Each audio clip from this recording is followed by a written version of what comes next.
बात ज़्यादा पुरानी नहीं है, सिर्फ 6 महीने पहले ही प्रधानमंत्री मोदी जी मन की बात कार्यक्रम में IAS रविंद्र कुमार का नाम लेते हैं। नाम लेने की वजह भी थी। आजमगढ़ में डीएम रहते हुए IAS रविंद्र कुमार ने कुछ ऐसे काम किए जिसकी वजह से नरेंद्र मोदी जी ने उनका नाम लिया मन की बात कार्यक्रम में। अयोध्या से निकलकर गंगा में समाहित होने वाली यह नदी कभी इस क्षेत्र के लोगों के जनजीवन की धुरी हुआ करती थी, लेकिन प्रदूषण की वजह से इसकी अविरल धारा में रुकावट आने लगी थी। नदी की सफाई की गई और उसके किनारों पर छायादार फलदार पेड़ लगाए गए। स्थानीय लोग कर्तव्य भावना से इस काम में जुटे और सबके प्रयास से नदी का पुनरुद्धार हो गया। दरअसल ये अधिकारी हूटर बजाते, सुरक्षा कर्मियों से घिरे हुए, काला चश्मा लगाकर रील बनाते हुए, अधीनस्थों को हड़काते हुए वीडियो वायरल करने वाले अधिकारियों से थोड़ा अलग थे। मर्चेंट नेवी से आए, IAS बने, 2 बार इन्होंने माउंट एवरेस्ट फतेह किया, 2 बार। और कम्युनिटी पार्टिसिपेशन का ऐसा यूनिक मॉडल प्रस्तुत किया आजमगढ़ में कि वह दूसरे जिलों में भी अप्लाई किया जाने लगा। रविंद्र कुमार ने जन भागीदारी से आजमगढ़ की 89 किलोमीटर लंबी तमसा नदी को पुनर्जीवित किया।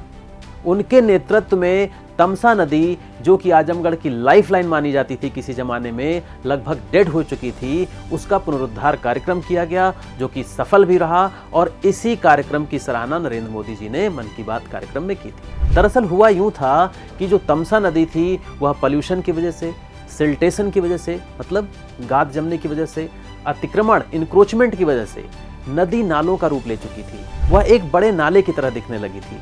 कई हिस्सों में पानी सूख चुका था, जैव विविधता लगभग खत्म हो चुकी थी, फिश और बर्ड्स लगभग गायब हो चुके थे, इकोसिस्टम डिग्रेड हो चुका था, नदी खुद को रिचार्ज नहीं कर पा रही थी, जिसकी वजह से आसपास का ग्राउंड वाटर लेवल भी गिरने लगा था। और जिन जिन जगहों पर नदी का रास्ता बंद हुआ, पानी में वहां पर जलभराव भी हुआ, बाढ़ की भी समस्या पैदा हुई। तमसा नदी की समस्या को अगर एक लाइन में समझा जाए तो यह प्रदूषण, अतिक्रमण, गाद जमाव, प्रशासनिक उपेक्षा, इन सभी का संयुक्त परिणाम था, ज्वाइंट रिजल्ट था। ऐसे में IAS रविंद्र कुमार पहल करते हैं, इन्वॉल्व होते हैं, तमसा नदी के पुनरुद्धार कार्यक्रम के लिए योजना बनाते हैं, डिसिल्टिंग कराते हैं, हजारों टन जमी हुई गाद को हटवाकर नदी की धारा को फिर से खोलते हैं, अवैध कब्जों को हटाकर नेचुरल फ्लो को बहाल करते हैं, नालों को डाइवर्ट किया जाता है, गंदे पानी को नदी में गिरने से, सीधे गिरने से रोका जाता है, पब्लिक पार्टिसिपेशन की अपील की जाती है। बड़ी संख्या में स्थानीय लोग, स्कूल के बच्चे, NGO, social groups, political groups involve होते हैं और इस अभियान में हिस्सा लेते हैं। पौधारोपण होता है, सौंदर्यीकरण होता है, घाट के किनारे सफाई होती है, वॉकवे विकसित होता है, पौधे लगाए जाते हैं, हरियाली बहाल की जाती है और धीरे धीरे नदी के कई हिस्सों में पानी फिर से बहने लगता है, जल स्तर फिर से सही होने लगता है, बायोडाइवर्सिटी फिर से बहाल होने लगती है, पक्षियों का चहचहाना शुरू होता है, हरियाली आ जाती है, पर्यावरण और जैव विविधता बेहतर हो जाती है। और यह मॉडल इतना सफल, इतना लोकप्रिय होता है कि दूसरे जिलों में भी एज अ केस स्टडी इसको अप्लाई किया जाने लगता है।